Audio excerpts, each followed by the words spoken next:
तो सत्यार्थ प्रकाश के तीसरे समोल्लास में आज हम करेंगे प्रश्न।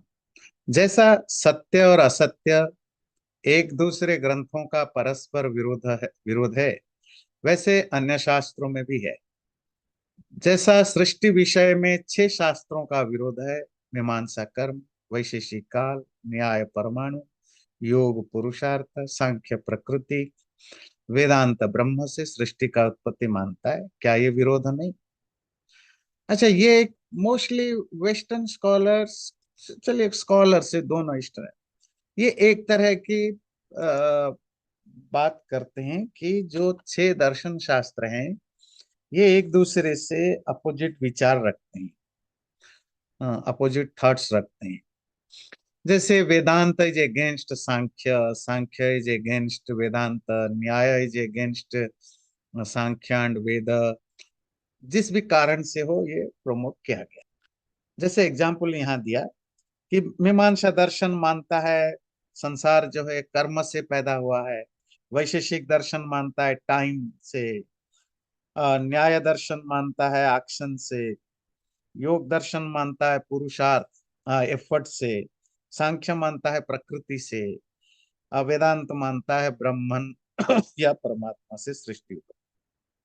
तो इनके आपस में ही इतनी इनकॉन्सिस्टेंसीज है।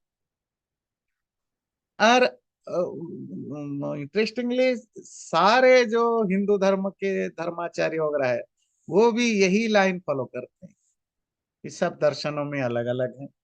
तो फिर वो अपने आप को एक एक दर्शन के साथ आइडेंटिफाई करते हैं, मैं तो वो हूँ जी, मैं तो वेदांती हूँ, ये तो सांख्य वाला है, ये तो न्याय वाला है। तो मतलब एक तरह के पिछले 100-200 साल से या 200-300 साल से ये एक परसेप्शन बना दिया गया कि सारे ये जो 6 दर्शन शास्त्र हैं, 6 ब्रांचेस ऑफ फिलोसफी, ये ये इनकॉन्सिस्टेंट विचार रखते हैं। इसलिए ध्यान रखिए अंग्रेजी में जब वो वर्ड यूज होता है ना, 6 स्कूल्स ऑफ फिलोसफी, इससे मोस्ट डेंजरियस वर्ड। जब आप 6 स्कूल्स ऑफ फिलोसफी कहते हैं तो इसका अर्थ होता है एक philosophy, there are 6 different views, जिसको षड दर्शन कहते हैं। तो स्वामी जी तो जो कहेंगे वो हम बात करेंगे, पर जो हमें ध्यान रखना है, तो it's not the 6 schools of philosophy, 6 branches of philosophy.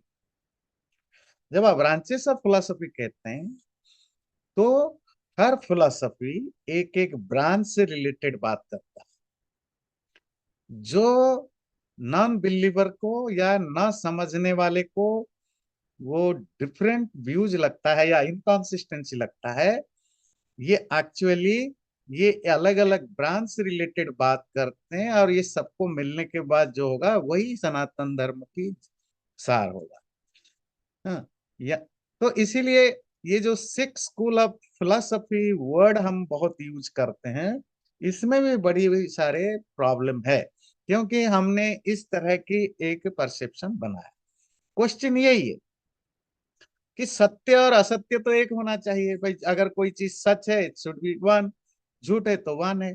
पर आपके तो बोला हमारे तो 6 दर्शन अलग अलग विचार रखते हैं एक टॉपिक पर। तो स्वामी जी उसका उत्तर देते हैं, नहीं ये गलत है। प्रथम तो बिना सांख्य और वेदांत के दूसरे 4 शास्त्रों में सृष्टि की उत्पत्ति प्रसिद्ध नहीं लिखी, इनमें विरोध भी नहीं है, क्योंकि तुमको विरोध और अविरोध का ज्ञान ही नहीं। मैं तुमसे पूछता हूं कि विरोध किस तल में होता है, क्या एक विषय में अथवा भिन्न भिन्न विषय? आप सृष्टि की बात करते हो, सृष्टि के बारे में सिर्फ 2 ही फिलोसफी बात करते हैं, एक है सांख्य फिलोसफी, एक है वेदांत फिलोसफी। बाकी 4 फिलोसफी तो सृष्टि के बारे में बात ही नहीं करते, वो उनके टॉपिक है भी नहीं। नंबर 2, दूसरी क्वेश्चन है, फिर आप बताइए क्या इनकॉन्सिस्टेंसी आपको दिखता है? क्या आपको इनकॉन्सिस्टेंसी ये दिखता है कि एक टॉपिक पर अलग अलग व्यू है, या अलग अलग टॉपिक पर अलग अलग व्यू? बात समझ में आती है? अगर अलग अलग टॉपिक पर अलग अलग व्यू है तो वो इनकॉन्सिस्टेंसी कैसे हुआ? अगर एक टॉपिक पर अलग अलग व्यू हो, तब तो आप कहेंगे कि भाई इनमें आपस में कोई विरोध है। एक विषय में अनेकों का परस्पर विरुद्ध कथन हो उसको विरोध कहते हैं। जब एक ही टॉपिक पर अलग अलग लोग या अलग अलग शास्त्र एक दूसरे से अपोजिट, विरोधी बातें कहें, तब आप कहेंगे इनमें इनकॉन्सिस्टेंसी दिखती है। यहां भी सृष्टि एक ही विषय है। तो जैसे एग्जाम्पल लेते हैं, स्वामी जी ने दिया, क्या विद्या एक है या दो? विद्या मतलब नॉलेज, नॉलेज एक होता है कि दो होता है? जी एक ही होता है। अगर एक ही होता है तो फिर व्याकरण, वैद्यक मतलब मेडिकल साइंस, ज्योतिष मतलब एस्ट्रोनॉमी, ये सब भिन्न भिन्न विषय क्यों है? जैसा कि विद्या एक विद्या अनेक विद्या के अवयवों का एक दूसरे से भिन्न प्रतिपादन होता है, वैसे ही सृष्टि विद्या के भिन्न भिन्न छह अवयवों का छह शास्त्र प्रतिपादन करने में इनमें कुछ भी विरोध नहीं है। तो ये कॉन्सिस्टेंसी और इनकॉन्सिस्टेंसी, विरोध या अविरोध की क्लैरिटी होना जरूरी है। तो पूछते हैं ज्ञान एक ही कि अलग है? भाई theoretically knowledge is knowledge, that is one. अगर ज्ञान एक ही है, फिर स्वामी जी ने तो अपने हिसाब से दिया, हम अपने हिसाब से देखते हैं। फिर मेडिकल साइंस, पॉलिटिकल साइंस, ये बायोलॉजी, ये केमिस्ट्री, ये लिंग्विस्टिक, ये फिलोसफी, ये क्या है? बोले उसकी ब्रांचेस हैं। तो अगर ब्रांचेस है तो क्या नॉलेज में इनकॉन्सिस्टेंसी आई? नहीं। ये अलग अलग डिपार्टमेंट्स हैं जो अलग अलग ज्ञान के अलग अलग ब्रांचेस को डील करते हैं। साइंस जो पॉलिटिक्स से डील करता है पॉलिटिकल साइंस, जो मेडिकल चीजों से हेल्थ से रिलेटेड है वो हेल्थ साइंस है, जो खाने पीने से है वो डाइटरी साइंस है। तो पैसे इकोनॉमी से रिलेटेड है तो इकोनॉमी है। तो ये अलग अलग ब्रांचेस को डील करते हैं, और इन सब का मिलाने पर जिस जो कहा जाता है उसको कहते हैं नॉलेज या विद्या या ज्ञान। इसी तरह सपोज सृष्टि की बात ले भी, क्रिएशन की, एक सृष्टि की है, तो उसमें छह दर्शन अलग अलग क्रिएशन के अलग अलग एस्पेक्ट को, अलग अलग पक्ष के बारे में बात करते। ऐसा नहीं है कि वो एक टॉपिक में एक दूसरे के विरोधी होते हैं। बात क्लियर हुई? एक एक एस्पेक्ट को बात करते हैं। जैसे जैसे घड़े के बनने में कर्म, कर्म कहते हैं एक्शन, समय कहते हैं टाइम, मट्टी कहते हैं जो मिट्टी मतलब जो यहाँ आपका उपादान कारण है, मटेरियल कॉज, विचार मतलब थॉट, संयोग और वियोग आदि पुरुषार्थ, उसको जोड़ना हटाना, इस तरह के जो एफर्ट्स हैं, प्रकृति के गुण, जो उसकी इन्नेट नेचर, और कुंभार जो बनाने वाला इंसान, ये सारे कारण होते, इतने सारे कारण होते। वैसे ही सृष्टि का जो कर्म कारण है, तो सृष्टि का जो एक्शन कॉज के रूप में यूज होता है, उसकी व्याख्या मीमांसा में है। जो टाइम, सृष्टि के लिए टाइम की भी जरूरत होती है, तो उसकी व्याख्या वैशेषिक दर्शन में है। जो मैटेरियल कॉज है, उपादान कारण, उसकी व्याख्या न्याय दर्शन में है। जो पुरुषार्थ एफर्ट्स करना होता है, उसकी एक्सपोजिशन योग दर्शन में है। और जो एलिमेंट्स होते हैं, जो इवोल्यूशन जब सृष्टि बनती है, उसके जो डिफरेंट स्टेजेस होते हैं, इवोल्यूशनरी स्टेज, तो उसकी व्याख्या जिसमें है उसको सांख्य दर्शन कहते हैं। और संसार को, सृष्टि को बनाने में जो एफिशिएंट का जो निमित्त कारण है परमात्मा, उसकी व्याख्या ब्रह्मन, वो वेदांत दर्शन में। तो इसमें विरोध कहाँ? तो इसका मतलब है कि हर दर्शन क्रिएशन की अलग अलग एस्पेक्ट पर फोकस करता है, इसलिए इसमें कोई इनकॉन्सिस्टेंसी या विरोध नहीं। जैसे वैद्यक शास्त्र, वैद्यक कहते हैं मेडिकल साइंस में, निदान, निदान मतलब डायग्नोसिस, चिकित्सा ट्रीटमेंट, औषध दान मेडिसिन देना, और पथ्य के प्रकरण, और लाइफस्टाइल कैसे हो, खान पान डाइटिंग क्या हो, ये अलग अलग टॉपिक है। परंतु सबका सिद्धांत रोग की निवृत्ति है। पर ओवरऑल सबका जो फाइनल गोल है कि बीमारी को ठीक करना। तो इवन आज की डेट में भी आप देखेंगे तो आप डॉक्टर के पास जाते हैं, डॉक्टर आपको भेज देता है पैथोलॉजी डिपार्टमेंट में, जी खून ब्लड टेस्ट कराओ, एक्सरे कराओ, ये कराओ, कराओ 50 तक। ये टेस्ट क्या है? निदान। तो ये अलग डिपार्टमेंट। फिर निदान के बाद आपकी ट्रीटमेंट होती है। ट्रीटमेंट में भी वो डॉक्टर अब नहीं करेगा जिसके पास गए थे फैमिली। अब वो कहेगा देखिए आपकी तो बीमारी ये निकली, तो आप हार्ट वाले को दिखाओ, आप गैस्ट्रो वाले को दिखाओ, आप वो जॉइंट जो वाले हैं उनको दिखाओ, ऑर्थोटिक्स को दिखाओ, ये आप उसने कैंसर को दिखाओ। तो आप अलग अलग डॉक्टर के पास जाते। फिर वो आपको मेडिसिन, मेडिसिन एक अलग डिपार्टमेंट है, सर्जरी अलग डिपार्टमेंट है, फिर डाइटरी, तो फिर एक वहां अलग डॉक्टर आता है जो आपको ये बताता है कि आपको क्या खाना है, क्या नहीं खाना है, कब खाना है, कब नहीं खाना, लाइफस्टाइल कैसी हो वो। फिर फिजियोथेरापी अलग है। मतलब आप तो गए थे एक बीमारी दिखाने में, पर कितनी सारी चीजें इन्वॉल्व है। क्या ये सब ऐसा तो दिखता है कि वे एक दूसरे से अलग हैं? तो एक दूसरे से अलग हैं तो इनकॉन्सिस्टेंसी दिखेगा। वो एक दूसरे से अलग हैं क्योंकि वो एक ही चीज के अलग अलग एस्पेक्ट को डील करते हैं। पर सबका वो जो 6-7 तरह के लोग आप मिले है ना, जहां एक्सरे करने गए थे या पैथ ब्लड टेस्ट करने गए थे, कैंसर के डॉक्टर के पास, फैमिली डॉक्टर के पास, फिजियोथेरापी के पास, डाइटिंग के पास, ये सबका एक ही गोल है, आपकी बीमारी को ठीक करना। बीमारी को ठीक करना सबका गोल है। और सब अलग अलग तरीके से काम करते हैं। पर अलग अलग तरीके से इसीलिए नहीं करते कि एक ही चीज के बारे में उनका सबका अलग अलग व्यू है, नहीं, सब अलग अलग एस्पेक्ट से काम करते है ना। नहीं तो जो आम लोगों को दिखता है कि वो एक दूसरे से विरोध या इनकॉन्सिस्टेंसी है, पर एक्चुअली वो सब मिलके एक ही प्रॉब्लम को सॉल्व करने के लिए काम करते हैं। इसलिए दर्शनों में कोई विरोध नहीं है। अब ये बताना इसलिए पड़ा, वो तो 200 साल पहले उन्होंने लिखा और आज भी सेम चीज है। हर यूनिवर्सिटी में, हर कॉलेज में, हर संस्कृत पढ़ने वाले को ये उजुल फुजुल बातें सिखाई जाती है कि हर दर्शन एक दूसरे से अलग है। हम पता नहीं, मतलब दुनिया में शायद अपनी अकेली कम्युनिटी में, बार बार बोलता हूँ, हम अपनी हर चीज को एक उल्टी नजर से देखते हैं, गलत प्रूव करते हैं, फिर कहते हैं देखो सारी दुनिया तो हमें हमारे पीछे पड़ा है। भाई सबसे प्रॉब्लम तो तुम ही क्रिएट करते हो। तुम अपने ही बारे में बुरा ठीक से नहीं समझते हो, बुरा बोलते हो, वे दूसरों को दोष देते हो। इसी तरह सृष्टि के 6 कारण है।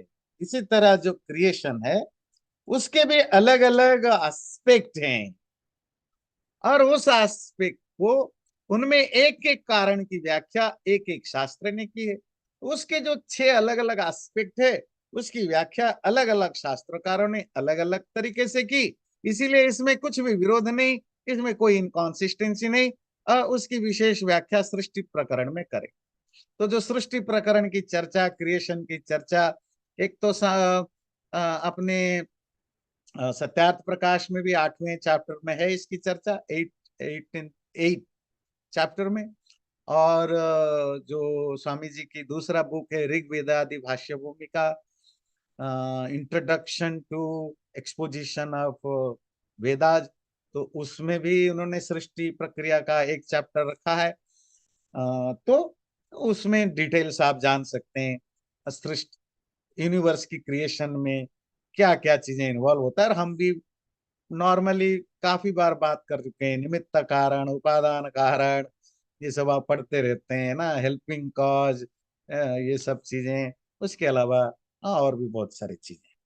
जो विद्या पढ़ने पढ़ाने के विघ्न है उनको छोड़ देवें, जैसा कुसंग और दुष्ट विषयी जनों का संग, दुष्ट व्यसन जैसा मद्य आदि सेवन, वेश्यागमन आदि, बाल्यावस्था में विवाह, 25 वर्षों से पूर्व पुरुष, 16 वर्ष से पूर्व स्त्री का विवाह हो जाना, पूर्ण ब्रह्मचर्य ना होना, राजा, माता, पिता और विद्वानों का प्रेम, वेदादि शास्त्रों के प्रचार में ना होना, अति भोजन, अति जागरण करना, पढ़ने पढ़ाने, परीक्षा लेने और देने में आलस्य और कपट करना, सर्वोपरि विद्या का लाभ न समझना, ब्रह्मचर्य से बल, वीर्य, बुद्धि, पराक्रम, आरोग्य, राज्य, धन की वृद्धि न मानना, ईश्वर का ध्यान छोड़ अन्य पाषाणादि मूर्ति के दर्शन पूजन में व्यर्थ काल खोना। तो ये सब चीजें छोड़ देना चाहिए जो आपको कोई भी चीज सीखने में प्रॉब्लम क्रिएट करता है। नॉर्मली देखते हैं ना, हिंदू लोगों की एक नेचर जो है, अच्छी नेचर डीएनए में होता है। हम कहीं भी जाते हैं, उस सोसाइटी में हम एडजस्ट करने की कोशिश करते हैं। और आज नहीं, पिछले 2000 साल से आप देखेंगे, जहां भी हम जाते हैं हम उस सोसाइटी में मिंगल होने की कोशिश करते हैं, न कि हम अपने आप को घेटों में रख के उसके खिलाफ षड्यंत्र करते हैं। जैसे कि नॉर्मली आप दुनिया भर में आजकल मुस्लिम लोगों को देखते हैं, वो कहीं भी खुश नहीं, ना अपने देश में खुश हैं, फिर वो यूरोप जाएंगे, अमेरिका जाएंगे, इंडिया जाएंगे, यूक्रेन जाएंगे, फिर वहां जाने के बाद कहेंगे कि यहाँ हमारा शरिया लगाओ। फिर शरिया लग जाए, फिर वो कहते हैं यहाँ टर्चर हो रहा है, फिर दूसरे देश भागेंगे। तो कॉन्स्टेंटली वो एक अनप्लीजेंट नेचर में रहते हैं। और क्रिश्चियंस की भी ऑलमोस्ट वही है। खैर आजकल जो क्रिश्चियन है उसमें बहुत सारे तो अपने आप को रिलीजियस मानते नहीं है, दैट्स इट। पर हिंदुओं में ये जो बात कर रहा हूँ ये समझना बड़ा जरूरी है। क्यों ये नेचर है कि जहां भी जाते हैं वो कंप्लेन नहीं करते हैं, वो वहां के सिस्टम के साथ अपने आप को करते हैं। देखिए हम मॉरिशस, गयाना, फिर वहां एडजस्ट हो गए। हम अफ्रीका में केनिया, उगांडा, साउथ अफ्रीका गए, वो अलग बात है, उन लोगों ने ही मार पीट के भगाया, दैट्स ए डिफरेंट थिंग। पर हमने कभी उनके सिस्टम के खिलाफ कुछ नहीं। हम अमेरिका में रहते हैं, हमारी पॉपुलेशन कोई कम तो नहीं है, अभी अच्छी खासी पॉपुलेशन बन गई है, 1 और 2% करीब करीब हमारा हो गया। पर कहीं आपको एक भी न्यूज नहीं मिलेगा कि हिंदू लोग जो है वो अमेरिका गाँव से नाखुश हैं, वो परेशान, कभी नहीं। तो हम मलेशिया में भी है, हम सिंगापुर में भी, और आज से नहीं, 1000 साल पहले से हम इंडोनेशिया में भी इंडियन गए रहे हैं, लोग रहे। क्यों नहीं इशू है? हम हमारे यहाँ बताया गया राजा, उसको ये ध्यान से देखिएगा, इसका आपके लाइफ, आपके डीएनए में कैसे कनेक्टेड है। King, the parents, learning people and sacred, इनके खिलाफ द्वेष भाव या कोई किसी तरह के हैट्रेड का भाव नहीं रखना। मतलब राजाओं को भी, हमारे यहाँ राजाओं को भी देवता की तरह सम्मान किया गया। जैसे माँ बाप होते हैं, टीचर्स होते हैं, पेरेंट्स होते हैं, इसी तरह राजा को भी उतने ही रेस्पेक्टफुली ट्रीट करना। तो इंडिया में कभी आपने जो होते हैं ना, दुनिया में बहुत सारे देशों में रिवॉल्यूशंस आए, फ्रेंच रिवॉल्यूशन, चाइना में देखिए कम्युनिस्ट रिवॉल्यूशन आ गया। दुनिया भर में कितने तरह के रिवॉल्यूशंस आते हैं, अमेरिका में भी बहुत आए। भारत की हिस्ट्री में इवन मिनिमम 5000 साल की भी हिस्ट्री देखे, कोई रिवॉल्यूशन ऐसा नहीं कि हमारे यहाँ समस्या ही नहीं, बहुत समस्या है। कास्ट सिस्टम है, भयानक कास्ट सिस्टम है, गरीबी है, इलिटरेसी है, और भी बहुत सारी चीजें। ऐसा नहीं कि हमारे यहाँ कम्युनिस्ट नहीं, भयानक रूप से कम्युनिस्ट कोशिश करते हैं। सोवियत रूस के समय बिलियंस ऑफ बिलियंस डॉलर पानी की तरह इंडिया आता था, चाइना से, सोवियत रूस से, वियतनाम से, क्यूबा से, सब को आता था। अब इंदिरा गांधी के समय की हिस्ट्री पढ़े, भारत की हिस्ट्री देखेंगे, कितने कम्युनिस्ट फैले हुए थे, अभी भी हैं, अभी भी सोसाइटी में है। ठीक है, उनका एक्सटर्नल सपोर्ट अब कम होता जा रहा है, हर तरह की कोशिश होती। कम्युनिस्ट तो रिवॉल्यूशन ही करते हैं सब जगह, पर हमारे यहाँ तब भी नहीं हुआ। तो इसके पीछे बहुत सारे रीजन है, क्योंकि हम वो बहुत सारे कारण होंगे, उनमें से एक है कि जो सिस्टम है, हम हम राजाओं को भी रेस्पेक्ट करते है ना। हम कम्युनिस्ट में ठीक उल्टा होता, जो भी एस्टेब्लिशमेंट है, जो भी सिस्टम है, गो अगेंस्ट इट। वो कितना भी बढ़िया हो, वो करप्ट है। हम लाएंगे नया सिस्टम, इसके खिलाफ जाओ। तो इसीलिए स्वामी जी स्वामी जी जो कुछ कहते हैं वो धर्मशास्त्रों को कोट करके, धर्मशास्त्रों के हिसाब, अपने मन से तो एक लाइन वो नहीं लिखते। तो इसलिए कहते हैं इनके खिलाफ विद्रोह भाव नहीं रखना। आज देखिए कौन से स्कूल, कॉलेज, यूनिवर्सिटीज में, कौन से कॉलेज यूनिवर्सिटी में, वो भारत में हो, अमेरिका में, कहीं हो, मोस्ट ऑफ कॉलेज और यूनिवर्सिटी में ज्यादातर बच्चे पॉलिटिक्स के नाम पर वो एंटी एस्टेब्लिश्ड व्यू अपनाते हैं। जैसे मैं यहाँ बहुत सारे जो अमेरिकन सोसाइटी के बारे में लिटरेचर पढ़ रहा हूँ, पढ़ता हूँ या सुनता हूँ, डॉक्यूमेंट्री, तो यहाँ बड़ी अजीब तरह के अमेरिकन सोसाइटी, यहाँ का सिस्टम डेमोक्रेसी है और कैपिटलिज्म इनका इकोनॉमी, और इनकी जो पूरी यूनिवर्सिटी सिस्टम है सब में, अच्छा, जो अमेरिकन एस्टेब्लिशमेंट है it's anti leftist, anti communist. आपको पता है ना, जब आप लोग वीजा के लिए अप्लाई करते हैं, किया होगा ग्रीन कार्ड के लिए, उसमें आपको एक कलम होता है कि आप किसी क्राइम में इन्वॉल्व रहे कि न रहे, आगे आदि। उसमें एक कलम होता है आप किसी कम्युनिस्ट पार्टी में इन्वॉल्व रहे कि नहीं रहे। तो that's a red flag to enter America. पर अमेरिका की मोस्ट ऑफ यूनिवर्सिटी में दे आर प्रो सोवियत रूस, इवन आज भी दे आर प्रो रूस, एंटी अमेरिका पढ़ाया जाता है, anti capitalism, they are pro socialism. Socialism is the soft standard of communist. Communist का जो सॉफ्टर वर्जन है वो सोशलिज्म है। और एंटी एस्टेब्लिशमेंट, तुम अमेरिका का खाते हो, अमेरिका का पानी, अमेरिका का पैसा, तुझे अपने देश के प्रति रिस्पेक्ट नहीं, अपने बोला जो अमेरिका में रहते हो, तुझे उनकी चिंता है, गाजा की चिंता है, पैलेस्टीन की चिंता है, उनकी चिंता है।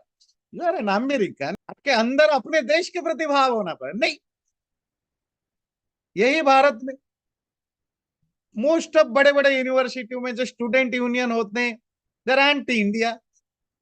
वो बाद में कॉलेज निकलने के 1 2 3 4 साल के बाद उनमें से बहुत सारे चेंज हो जाते हैं, क्योंकि ये जो लेफ्टिस्ट लोग है ना, जो कम्युनिस्ट है, वो सरकार जहां नहीं बना पाते हैं वहां वो यूनिवर्सिटी के अंदर घुसते हैं, वो एकेडमिक को माइंड वॉश करते, फिर वो मोस्ट ऑफ यूनिवर्सिटी में उनकी चलती है जो भी। और ठीक उल्टा मेरा पॉइंट था कि हिंदू बिल्कुल ठीक उल्टा है, वो अपने देश में भी ठीक है, दूसरे के देश में भी ठीक रहता है। वो कहीं बेटी क्राइम वगैरह करना, दैट्स ह्यूमन नेचर। कुछ लोग करप्शन करते हैं, कुछ लोग क्राइम करते हैं, वो तो वो उसमें कोई रिलीजन का रोल नहीं, मतलब वो तो इंसान है। कुछ इंसान गलत काम करेंगे, कुछ सही काम करेंगे। ऐसे हिंदू, यहाँ भी कुछ हिंदू भी बाकी लोगों की तरह छोटे बड़े क्राइम वगैरह में करते होंगे, करते हैं, ऐसा कुछ नहीं है, सब जगह करते हैं।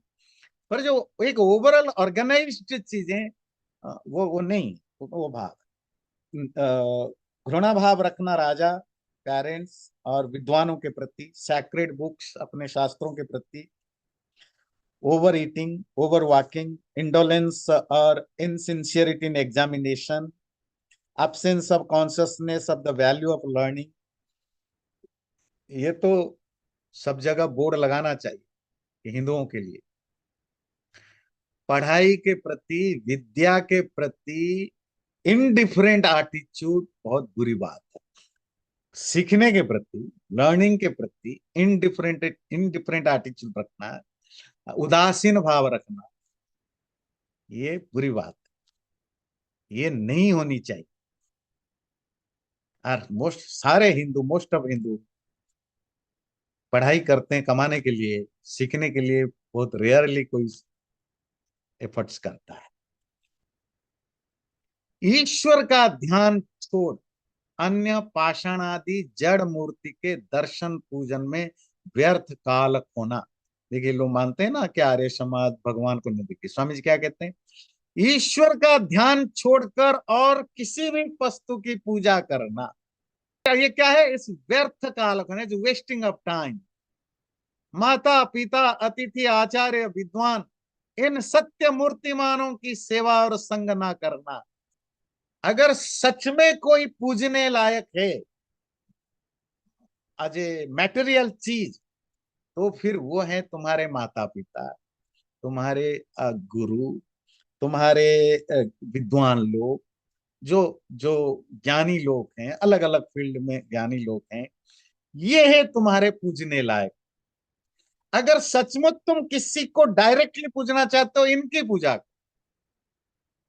पेड़ पौधे पत्थर मूर्ति, इनको पूजने से कुछ नहीं होगा। देखिए, कोई माने न माने, क्योंकि हम बहुत ज्यादा बिलीवर हैं। ऐसा नहीं कि हिंदू मूर्ति पूजते हैं, क्रिश्चियन क्या करते हैं, चर्च में भी तो लगा रखते हैं ना, वो जो क्राइस्ट का लगा रखते हैं, मुसलमान भी तो है ना। बात है कि इन सबको पूज, जो आपको रिएक्ट ही नहीं करेगा आपकी पूजा, आपने किसी को रेस्पेक्ट किया, क्या बदले में उसके रिएक्शन आपको दिख रहे हैं?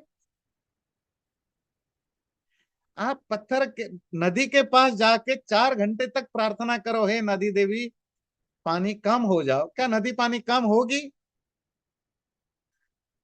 पर आप अगर धनी आदमी के पास जाकर के गिड़गिड़ाओगे, उतने 4 घंटे लगा के किसी राजा मिनिस्टर ऑफिसर के पास गिड़गिड़ाओगे, हो सकता है वो जाकर नदी में कुछ करे, कोई साइंटिस्ट को बोलोगे, इंजीनियर, वो नदी में कुछ करे कि वो पानी कम करे।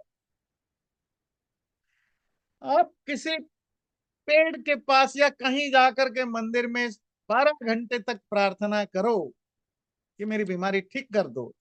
यही 12 घंटे अगर आप दो चार अच्छे डॉक्टरों के पास गिड़गिड़ाते, वो अपना पूरी एफर्ट लगा के हो सकता है आपको ठीक कर दे। तो बात है कि पूजा या रेस्पेक्ट जो आप फिजिकली करना चाहते हो, फिजिकली वो वहां करो जहां से आपको रिस्पॉन्स मिल सकता है। वहां क्या करोगे जहां से रिस्पॉन्स नहीं। और ईश्वर की पूजा फिजिकली नहीं हो सकती। वो तो आपकी एक इंटरनली पूजा, जिस इसीलिए हमारे यहाँ मेडिटेशन भक्ति ये सब चीजें बात होती थी, न कि आप फिजिकली आरती उतारो रेस्पेक्ट करो। ये सब चीजें इंसानों को करोगे, इंसान खुश होता है। आप माला चढ़ाते हो, फूल देते हो, किसी इंसान को देकर देखो, वो खुश होगा। खाना खिलाते हो, किसी जिंदा को खिलाओ, किसी जानवरों को भी खाना खिलाओ, आपके आपके आपके आपको मानने लग जाएंगे। तो जो एक्ट हम कर रहे हैं, जो भी एक्शन या काम हम कर रहे हैं जिसके लिए, अगर उससे उसको कोई फर्क नहीं पड़ रहा, उसको किसी तरह की सेंसेशन नहीं हो रहा है, तो आपका काम बेकार है। सिंपल लॉजिक है ना, सिंपल लॉजिक है। फिर आप वेस्टिंग, आप अगर कहेंगे कि मैं पिछले 50 साल से पूजा कर रहा हूं, फिर उसका रिजल्ट तो जीरो ही होगा, मानो ना मानो। क्योंकि जिसको आप पूजा कर रहे हो, जो भी वहां पत्थर है, लकड़ी है, पहाड़ है, पेड़ है, जिसको, वो तो उसमें कोई सेंसेशन नहीं है, वो कोई भी रिएक्ट नहीं करने वाला। तो इसीलिए हमारे शास्त्र में क्या दिया, मातृदेवो भव, पितृदेवो भव, आचार्य देवो भव। अपनी माँ, बाप, गुरु, acharya, sadhu, sannyasi, raja, raja in the sense not the only the king में भी, जिनसे जो भी सपोज कोई ऑफिसर है, आपको वहां जाकर गिड़गिड़ाओ। मतलब प्रार्थना का मतलब क्या होता है, प्रेइंग का। तो आज समथिंग पोलाइट, रिक्वेस्टिंग समथिंग, वहां जाकर बेग मांगना, वहां करो। एक नहीं तो दूसरा, तो क्योंकि उनमें वो एबिलिटी है, दे कैन रेस्पॉन्स। पर किसी इनसेंटिएंट चीज में रेस्पॉन्स करने की एबिलिटी है नहीं, तो तुम कुछ भी कर लो, वहां से कुछ नहीं आने वाला। ये चीजें माँ, पिता, अतिथि, अतिथि मतलब साधु सन्यासी ब्रह्मचारी आदि, आचार्य टीचर, विद्वान स्कॉलर, ये है रियल सत्य मूर्ति। दे आर द रियल मूर्ति, यही है मूर्ति, रियल मूर्ति है। इन्हीं की सेवा करो, इनके साथ टाइम बिताओ, तब तुम्हारा भला होगा। इनको ना करना पाप है। वर्णाश्रम के धर्म को छोड़ करके ऊर्ध्वपुंड्र त्रिपुंड्र तिलक कंठी माला धारण एकादशी त्रयोदशी आदि व्रत करना, ये भी हर हिंदू को समझना चाहिए। हमारे शास्त्रों में जो इंडिविजुअल धर्म प्रिस्क्राइब किया गया उसको कहते हैं वर्णाश्रम धर्म। अर्थात तुम जिस वर्ण से रिलेटेड हो, ब्राह्मण क्षत्रिय वैश्य शूद्र, उससे रिलेटेड कुछ प्रिस्क्राइब्ड धर्म है, ड्यूटीज है। और जिस आश्रम में, आश्रम मतलब स्टूडेंट लाइफ ब्रह्मचर्य, मैरिड लाइफ गृहस्थ, रिटायर्ड लाइफ वानप्रस्थ, संन्यास आश्रम जो ओल्ड एज लाइफ, इन चारों स्टेजेस या आश्रम और जिस वर्ण में आप हो, इसके इसके हिसाब से तुम्हारे कुछ ऑब्लिगेशंस फिक्स हैं, उनको तुम्हें करना चाहिए। यही तुम्हारा धर्म है। और ये स्वामी जी के विचार नहीं, ये धर्मशास्त्रों में डिटेल में है। उनको छोड़कर तुम ये जो कंठी माला, कंठी कहते हैं वो तुलसी की प्लांट या बेल की लकड़ी से बनाए गए जो माला होती है, जो वैष्णव और शैव लोग पहनते हैं। फिर ये अलग अलग तरह के टीका, आपको पता है जो टीका है वो हर सेक्ट का अलग है। सपोज मैं सिर्फ वैष्णव का ही चूज करूं, शैव का छोड़ दूं, वैष्णवों का चूज करूं, कम से कम 15-20 तरह के टीकाएं हैं। तो आप समझ जाएंगे कि जो जिनको नॉलेज है वो समझ जाएंगे कि ये कौन सा सेक्ट का वैष्णव कोई ऐसे सीधा टीका लगाता है, कोई डॉट लगाता है, कोई ऐसे ऐसे यू यू शेप का लगाता है, कोई यू शेप फिर बीच में लगाता है, कोई वो पैर की निशानी, विष्णु की पैर है ना, फुट की निशानी की तरह टीका लगाता है। ये सब चीजें अलग अलग वैष्णवों की चिता है, टीका है, तिलक। शैवों के अलग है, शिवों के ये है तीन, ये जो तीन लाइन ऐसी ऐसी जो सीधी खींची जाती है ऐसी, वो शैव परंपरा के होते हैं। पहले तो उसमें भी दर्जनों तरह के हैं। तो बेसिक तो सीधी होगी, फिर उसके बाद एक डॉट हो सकता है, सीधा हो सकता है। पर अगर ये पूरी भरी है और तीन त्रिपुंड्रक कहते हैं, तो ये तो शैव परंपरा में होता है, जो मोस्टली आपको साउथ इंडिया में दिखते हैं। नॉर्थ में आपको मोस्टली वैष्णव दिखेंगे। नॉर्थ जब मैं कहता हूँ उसमें वेस्ट एंड ईस्ट भी इंक्लूडेड होते हैं, मतलब बंगाल, उड़ीसा, महाराष्ट्र, गुजरात, इनको आप इंक्लूड कर सकते हैं। तो ये सब चीजें सेक्टेरियन व्यूज हैं। मालाएं जो पहनते हैं, कंठी माला जिसको कहते हैं, जो वैष्णव है वो तुलसी की जो ब्रांच है उसको काट के उसकी माला बनाते हैं। और जो शैव है वो बेल की जो लकड़ी है, उस लकड़ी उससे वो माला बनाते हैं, रुद्राक्ष माला। ये रुद्राक्ष शैव संप्रदाय में यूज होता है। वैष्णव कोई कभी रुद्राक्ष माला नहीं पहनेगा, ना जप करेगा, ध्यान दीजिए। कॉमन हिंदू तो अलग, कॉमन हिंदू तो मूर्ख होता है, मतलब दुनिया के किसी भी रिलीजियन का जो कॉमन क्रिश्चियन है, कॉमन हिंदू, ये तो भेड़ होते हैं। इनको तो इधर भी हाँ पैर झुका लिया, इधर भी पैर झुका लिया, कहीं भी वो तो उनका सर तो हमेशा झुका ही रहता है, उनको तो कुछ पता ही नहीं है ना। नहीं, वो तो सबसे ज्यादा वनरेबल होता है, जो किसी सेक्ट में नहीं, रोजेरी रखना। फिर ये एकादशी मतलब 11th डे में या 13 डेट में जो फास्टिंग करते हैं, फास्टिंग करना बुरी बात नहीं है, फास्टिंग करते हैं कि इससे पुण्य मिलता है ना। तो ये सब चीजें, फिर ध्यान रखिए ये सब चीजें, ये मॉडर्न डेज की जो हिंदू धर्म की एक्टिविटीज है, ऊर्ध्व पुंड्र त्रिपुंड्र तिलक, ये सब चीजें अलग अलग टीका के अलग अलग स्टाइल। काशी आदि तीर्थों का भ्रमण करना, राम कृष्ण नारायण शिव भगवती गणेश आदि का नाम स्मरण से पाप दूर होने का विश्वास। राम को पूजना चाहते हो, कृष्ण को पूजना चाहते हो, शिव को पूजना चाहते हो, पूजो। पूजो मतलब रेस्पेक्ट करो। एक तो मूर्ति उन्होंने क्लियर कर दिया कि मूर्ति या पिक्चर पूजने से कोई फायदा नहीं। अब दिल में श्रद्धा रखो, रेस्पेक्ट रखो, दैट्स ए डिफरेंट। और तीसरा एंगल जो ध्यान देना, ये जो नाम जप करना, अब राम राम राम राम कृष्ण कृष्ण गणेश गणेश गणेश पार्वती पार्वती शिव शिव शिव, वो इससे कुछ नहीं होने वाला सिवाय कि तुम्हारा तुम्हारा बिलीव स्ट्रांग होता है, दैट्स ए डिफरेंट थिंग। वो फिजिकल एक्टिविटीज है, ये नाम जपने से कुछ नहीं होगा। और ये वेदांत दर्शन में भी ये बात आई कि जिनो ये नाम रूप आदि, इन पर जितना तुम फोकस करोगे तुम परमात्मा से उतना दूर जाओगे। ये वेदांत में आपने पढ़ा था लास्ट चैप्टर में।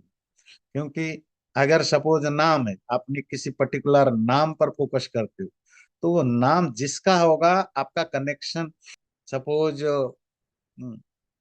नाम एक वर्ड है, तो उससे आपको कुछ मिलने वाला नहीं। रूप है, आप एक पर्टिकुलर रूप पर फोकस करते हो, अब वो रूप पर ही आपका फोकस रहेगा, परमात्मा तो वो है नहीं है, और कभी आप उसे छुटकारा नहीं पा सकते। और नाम जपने से, ध्यान रखिए अगेन, ये सिर्फ हिंदू धर्म का नहीं, इस्लाम में भी जपते हैं, क्रिश्चियनिटी में। ये रोजेरी का जो होता है ना, क्या अंग्रेजी में आप रोजेरीज कहते हैं ना, जो माला जो जपने की माला, ये आपको देखिए मोस्ट ऑफ क्रिश्चियन की बहुत सारे जो सेक्ट हैं उनमें भी है ये।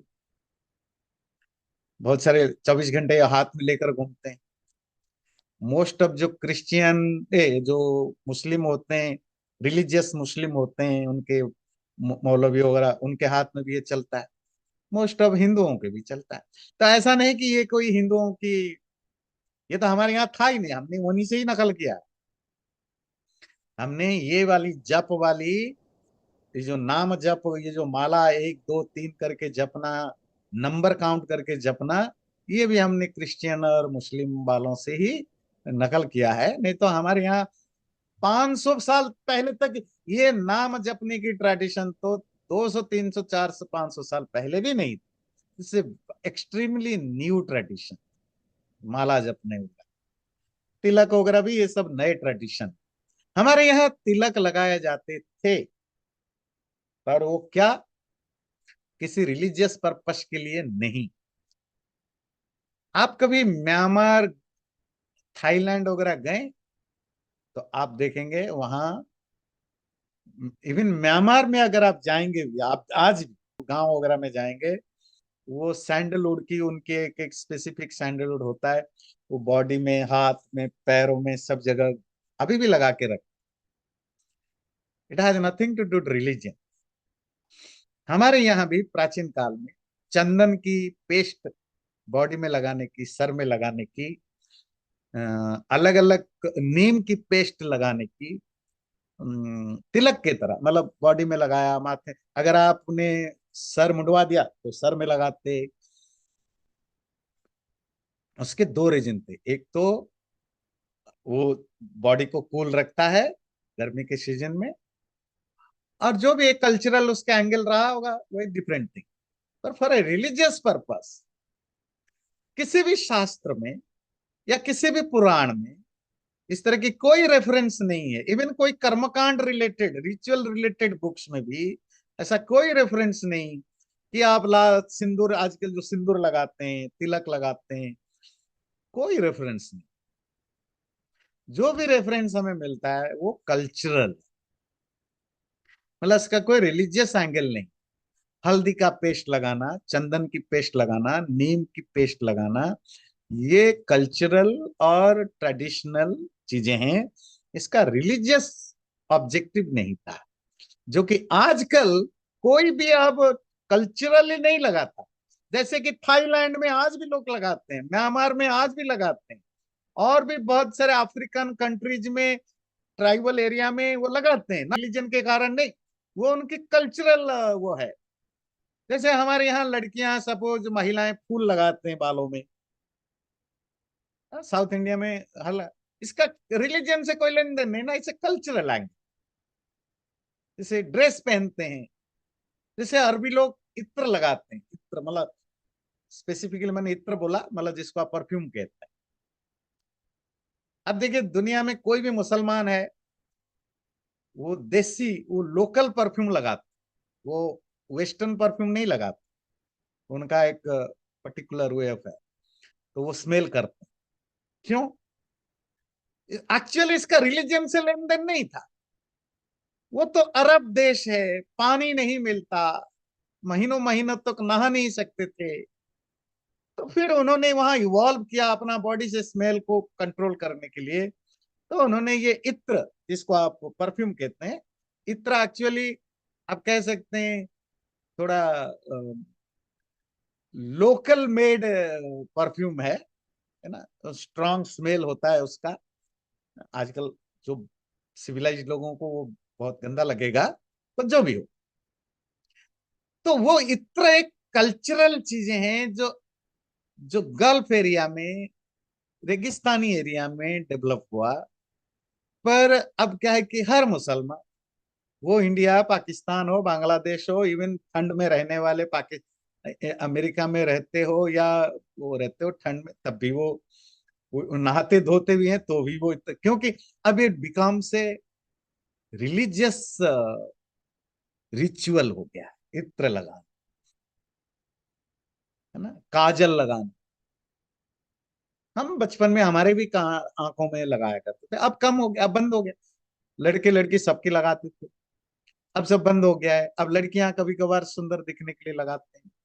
पर आपको पता है, सब मुसलमान काजल लगाते हैं। इसे रिलीजियस स्टड काजल लगा, और स्पेशली इंडियन, पाकिस्तानी, बांग्लादेशी, ये लोग जरूर लगाते हैं, क्योंकि यही कम्युनिटी है जो अरब की हर कल्चर को ब्लाइंडली फॉलो करते हैं। ये काजल लगाते हैं आंखों में, इट्स क्रिश्चियन ट्रेडिशन। तो बहुत सारे चीजें जो कल्चरल वैल्यू रखता था, उसको रिलीजन में ले आए, और उसके साथ पाप पुण्य वगैरह वगैरह जुड़ने लग गए। चलिए आगे मैं कंक्लूड करता हूँ। इसी तरह स्वामी जी कहते हैं कि जो तीर्थ वगैरह जाने से पुण्य मिलता है, काशी बनारस जैसे अभी कुंभ मेला वगैरह हुआ, इन सब चीजों से भी, इन सब चीजों में नहीं पड़ना चाहिए। पाखंडियों के उपदेश से विद्या पढ़ने में अश्रद्धा का होना, विद्या धर्म योग परमेश्वर की उपासना के बिना, मिथ्या पुराण नामक भागवत आदि की कथा से मुक्ति का मानना, लोभ से धनादि प्रवृत्ति होकर विद्या में प्रीति न रखना, इधर उधर व्यर्थ घूमते रहना, इत्यादि मिथ्या ब्रह्मचारी व्यवहारों में फंस के ब्रह्मचर्य और विद्या के लाभ से रहित होकर रोगी और मूर्ख बने रहते हैं। हिपोक्रेट लोगों के चक्कर में पड़ने के कारण पढ़ने के प्रति श्रद्धा न रखना। जैसे मैं जो पढ़ाता हूँ वो यूट्यूब में एडिट करके डाल देता हूँ, कुछ लोग देखते हैं, तो उसमें बहुत सारे कमेंट्स मैंने देखा है। गाली, है ना, आपको पता है सोशल मीडिया में तो गाली एक, अगर आप if you are in social media, तो आपको कुछ अब्यूसिव चीजें तो, आप कुछ भी कर लो, आप अमृत भी बांटो उसमें, आधा, मतलब कुछ लोग तो आपको गालियां देंगे ही देंगे, बिकॉज हर तरह के लोग जो है। तो उसमें बहुत सारे मैं देखता हूँ जो कमेंट्स में आपको मिलेंगे, बहुत सारे मिलेंगे। हाँ, पोथा पढ़े पढ़े जो वो जो है ना, वो उसका कबीर का या तुलसीदास की दोहा, वो सब ताना मारते रहते हैं मुझे कुछ लोग। हाँ, कुछ नहीं होता है, सिर्फ भगवान का नाम जपना ही सबसे बड़ा धर्म है, ये सब बकवास है, पोथा पढ़ना ये करना। खूब गालियां मिलती है कि पोथा मतलब पोथी, पुस्तक ग्रंथ पढ़ना, मतलब पढ़ना भी बुरी बात, पढ़ना पढ़ाने ज्ञान की बातें करना भी उनको चुभता है, उसमें भी वो गालियां लिखते हैं कि आप ज्ञान की बातें क्यों डालते हो ये कहाँ से उन्होंने सिखाई? यही स्वामी जी को, आपने उन पाखंडी हिपोक्रेट लोगों के इन्फ्लुएंस के कारण आप विद्या से नफरत करने लगे, नॉलेज से नफरत करने लगे। जैसे ये, तो मैंने अभी एक नया कोर्स छंद के ऊपर, तो उसके ऊपर था, तो उसके ऊपर वेबिनार था कि जो पोटेंशियल स्टूडेंट्स बनना चाहते हैं, तो आप उनको बताइए कि इसकी क्या, छंद क्या है, जो भी उसका इंट्रोडक्शन देना, क्वेश्चन आंसर करना। तो उनमें दो चार लोग पूरे घमासान मचा के रखा। अब वो शायद इस्कॉन के बैकग्राउंड के हैं, मुझे लगता है इस्कॉन, क्योंकि उसमें गोरा था, खूब गालियां लिख रहा था मुझे वो कमेंट्स में। क्यों?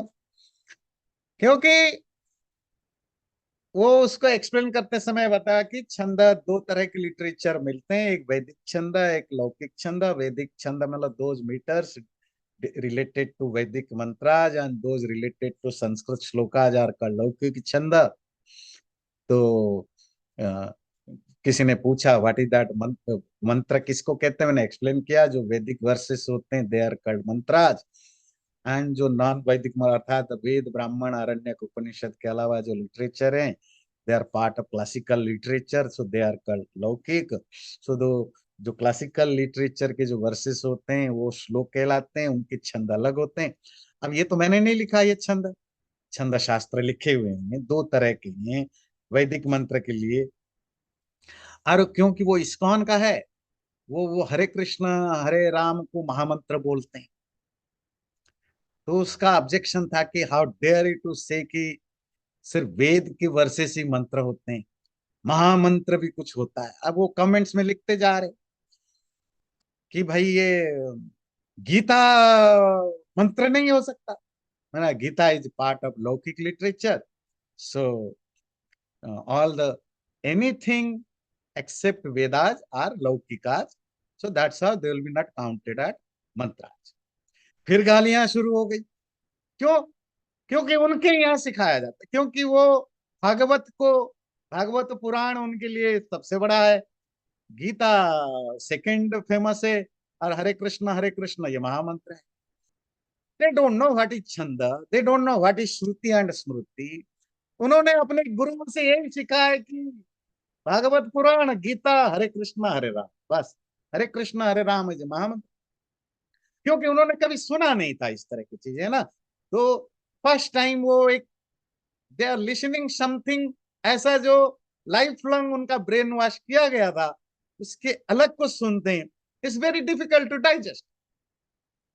कितनी मुश्किल है जो हिपोक्रेट लोगों के शिष्य बन चुके होते हैं, उनको इवन सिंपल सिंपल रियलिटी को भी एक्सेप्ट करना कितना मुश्किल होता है। जब आप पाखंडियों से सीखते हैं तो आप रियल नॉलेज को नफरत करते हैं, आप रियलिटी से नफरत करने लगते हैं। विद्या में श्रद्धा न रखना पाखंडियों के ज्ञान पढ़ने से, परमात्मा की पूजा के बिना, योग साधना किए बिना, धर्म का पालन किए बिना, शास्त्रों को पढ़े बिना केवल पुराणों की कथा सुन लेने से मुक्ति मिलती है, ये भी गलत तरीका है।